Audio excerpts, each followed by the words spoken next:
Kita tidak bisa nih, seperti pada tutorial yang sebelumnya, dengan cara langsung mendrag ke bawah.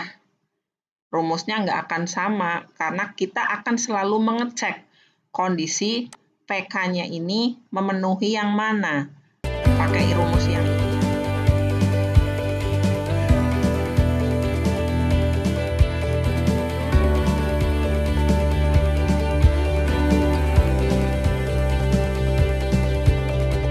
Assalamualaikum warahmatullahi wabarakatuh.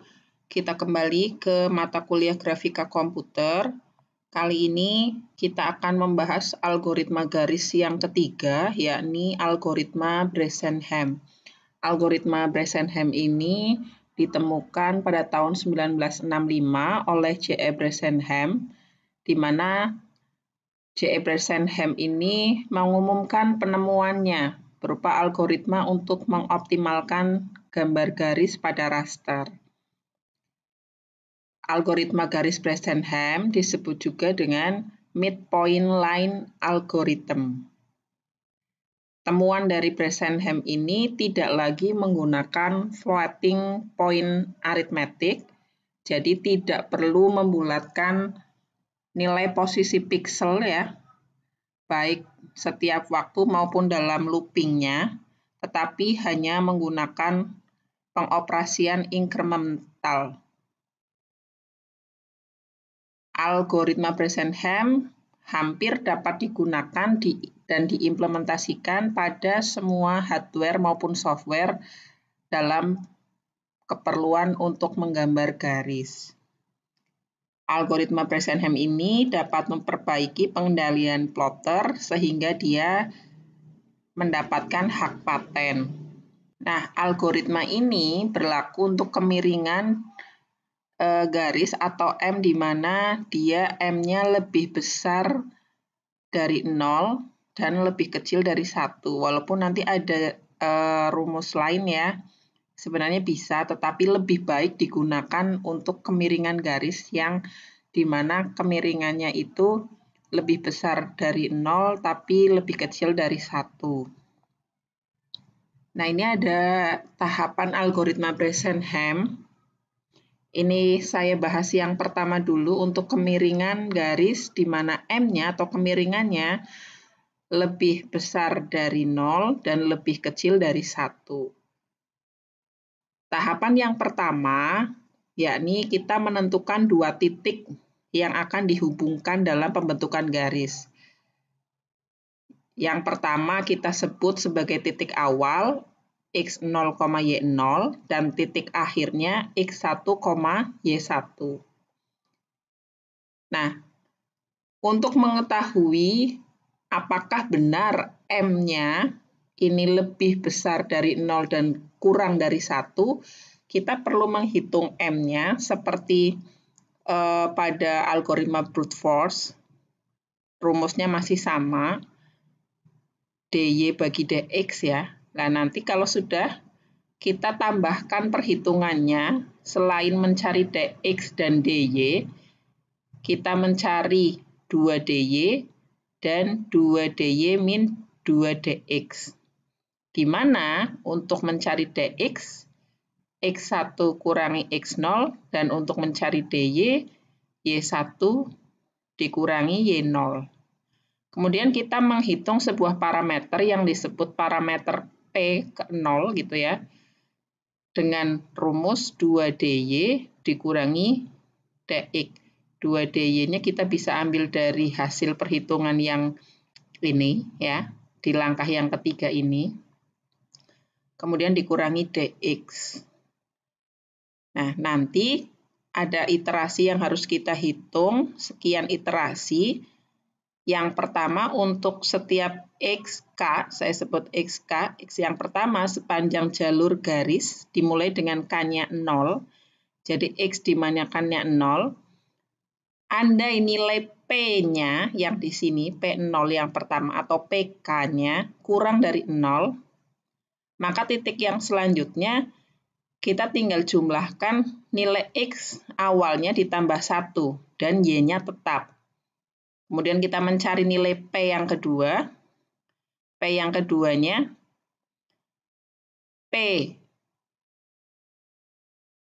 yang awal tadi ditambah dengan 2 DY. Apabila tidak terpenuhi P yang pertama ini kurang dari 0, kalau lebih ya, kita pakai rumus yang di bawah. Nah, nanti kita ulangi langkah yang kelima untuk menentukan posisi piksel yang berikutnya sampai dengan X-nya sama dengan X1, ini ya, dan Y-nya sama dengan Y1, atau sampai ketemu dengan titik akhirnya. Ini saya tipe ya, seharusnya PK plus 1. Ini bukan PK kemudian ditambah 1, tapi PK plus 1. Ya, nanti saya edit di modulnya teman-teman. Baik, ini sudah saya edit ya. PK plus 1, bukan PK plus 1 tadi ya. Yang plus 1 adalah K-nya, bukan PK-nya. Baik, ini untuk M yang lebih besar dari sama dengan 0 dan lebih kecil dari 1. Tetapi untuk kemiringan garis di mana M-nya lebih dari 1, kita bisa gunakan rumus yang ini. Kita tinggal mengganti X-nya ke Y, Y ke X gitu. Kalau tadi kita mencari 2 DY, 2 kali DY, di sini kita mencari 2 kali DX. Kemudian 2 kali DY dikurangi 2 DX, kita tinggal ganti DY jadi DX, kemudian DX jadi DY, sebaliknya seperti itu. Sampai ke yang bawah juga sama, kita tinggal ganti saja posisi X-nya menjadi Y, Y-nya jadi X, gitu ya. Baik, selanjutnya kita bisa langsung praktek seperti biasa, perhitungan manual. Saya pakai Excel seperti biasa. Ini ada titik awal kita tentukan. Ini saya kasih contohnya untuk kemiringan di mana M lebih besar dari 0 dan lebih kecil dari 1 ya. Misalnya saya punya titik awal 2,1, titik akhirnya 8,5. Berarti 2,1 ini berarti X0, Y0. Kita masukkan angkanya. X0-nya 2, Y0-nya 1. Titik akhirnya X1 8, Y1-nya 5. Kemudian kita mencari rumus atau kita mencari DX seperti rumus yang sebelumnya di materi algoritma brute force. Untuk mencari DX bisa didapat dari X1 dikurangi X0. X1 dikurangi X0. Oke. DY didapat dari Y1. Y1-nya 5 dikurangi Y0. Y0-nya 1. Hasilnya adalah 4. Nah, untuk memastikan nih ya, apakah betul M-nya ini lebih besar dari 0 dan lebih kecil dari 1, kita masukkan rumus kemiringan garis yang sudah pernah kita pelajari. Kita tinggal bagi saja DY dibagi DX. Misalnya di sini ya, DY 4 dibagi DX. Nah, terpenuhi ya, 0,667 ini berarti M-nya lebih besar dari 0 dan lebih kecil dari 1. Jadi memenuhi kalau kita menggunakan rumus yang ini. Kita tinggal mencari yang lain, 2 DY, kita masukkan 2 DY, 2 dikali DY. Selanjutnya 2 DY, ini 8 sudah ketemu tadi, dikurangi 2 kali DX. DX-nya adalah 6. min 4. Langkah yang keempat, kita mencari parameternya, P0, P yang ke-0, sama dengan 2DY, ini 2DY, dikurangi DX, DX-nya 6. Kita ketemu P yang ke-0 itu adalah 2. Di langkah yang selanjutnya, yakni di langkah yang kelima, di mana untuk setiap X ke K, XK, sepanjang jalur garis dimulai dengan K sama dengan 0. Kita tulis di iterasi yang pertama, pada tabel iterasi yang pertama, K-nya 0. Kemudian PK, K yang ke-0 berarti ini, P0. P0-nya adalah 2. Kita masukkan P0-nya 2. Selanjutnya, kita lihat kondisi mana yang terpenuhi. Apakah PK-nya lebih kecil dari 0 atau tidak? Kalau lebih kecil dari 0, kita bisa menggunakan rumus yang ini. Tetapi jika tidak terpenuhi atau PK-nya lebih besar dari 0, maka kita gunakan rumus yang di bawah.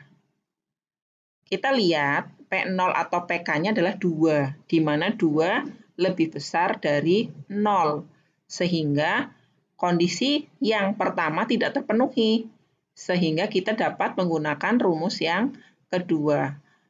Kita dapat menentukan koordinat X, Y-nya dengan cara XK plus 1, YK plus 1. X yang pertama tentu kita pakai titik awal, jadi X0. Berarti kita tulis di sini X0-nya 2 ditambah 1. Untuk mencari Y-nya, sama ini, YK plus 1. Sama dengan Y0 plus 1.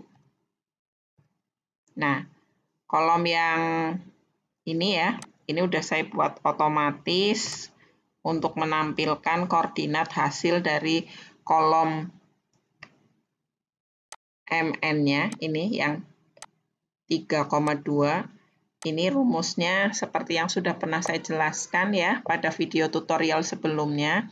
Nanti bisa dilihat lagi cara menampilkan supaya otomatis gitu.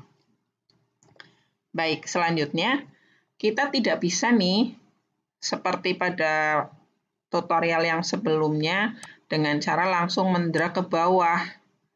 Rumusnya nggak akan sama karena kita akan selalu mengecek kondisi PK-nya ini memenuhi yang mana. Pakai rumus yang ini atau yang ini. Ya, PK-nya lebih besar dari 0 apa lebih kecil.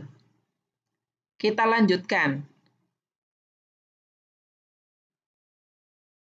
Selanjutnya untuk K, penambahan K yang pertama yaitu K1, kemudian mencari nilai PK penambahan berikutnya masih dengan posisi rumus yang ini ya, karena kita masih menggunakan yang ini tadi. PK sama dengan PK plus 2DY min 2DX. Jadi PK ini yang 2 ya, sama dengan 2 PK plus 2DY min 2DX. 2DY min 2DX ini. Nah, kita enter. Ini hasilnya min 2. Baru dari min 2 atau PK nilai yang ini, kita bisa menentukan lagi untuk mencari nilai X dan nilai Y-nya, kita pakai yang rumus atas atau rumus bawah. Lihat lagi kondisinya. Min 2. Min 2 lebih kecil dari 0. Sehingga yang kita gunakan adalah rumus yang ini. Jadi untuk mencari X-nya, X plus 1. X-nya berarti yang di atas, bukan X0 lagi ya. X yang sudah ditemukan di iterasi yang pertama. X plus 1. Kemudian Y-nya tetap, koma Y, berarti Y-nya tetap. Oke. ketemu lagi untuk koordinat yang kedua. Selanjutnya, iterasi yang ketiga, penambahan K-nya, penambahan 1 berarti K sama dengan 2. PK-nya berarti kita menghitung PK plus 1 yang ini, bukan yang ini lagi, karena tadi di iterasi kedua melanjutkan menggunakan rumus yang pertama. Sama dengan PK yang min 2 ditambah 2DY. 2DY-nya adalah 8. Nah, enter. Lihat lagi posisinya. 6 lebih besar dari 0. Berarti kita pakai rumus yang di bawah. Jadi seperti itu terus kita melihat kondisi PK-nya. Lebih kecil dari 0 atau lebih besar.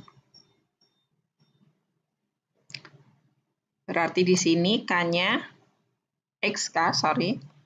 berarti X plus 1, karena rumus yang kedua yang di bawah, Y-nya juga penambahan 1, sama dengan Y plus 1. Lanjut, K yang ketiga, kita cari PK-nya, masih pakai yang rumus kedua, sama dengan 6, ditambah 2DY min 2DX. Hasilnya 2. 2 lebih besar dari 0. Berarti kita pakai yang plus 1 ya. X plus 1. Y plus 1. Lanjut. K sama dengan 4.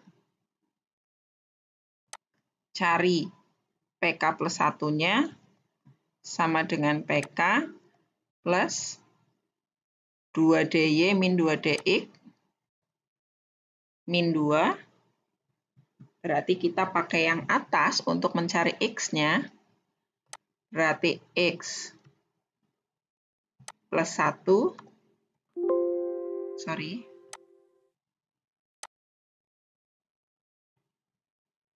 X plus 1, Y-nya tetap.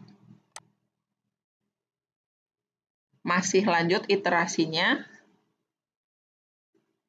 sampai kita temukan titik akhirnya di 8,5. K sama dengan 5.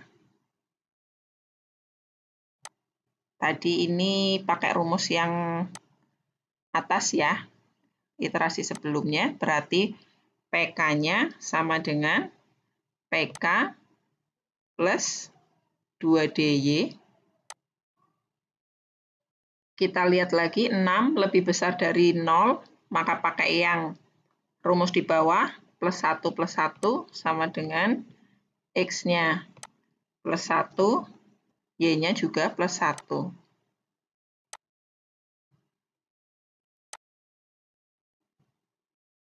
Oke, ternyata sudah terpenuhi. Titik akhirnya sudah ketemu di 8,5. Berarti iterasinya memang hanya sampai 6.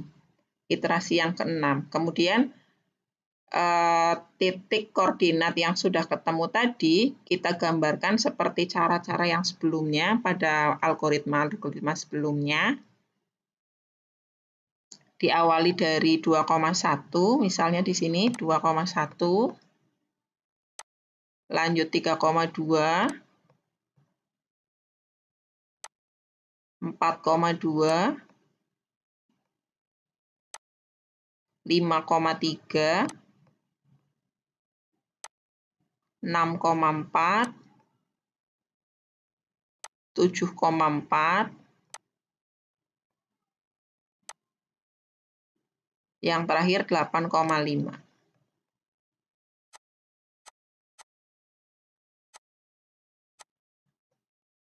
Kurang lebih garisnya yang terbentuk, yang terlewati adalah semacam ini.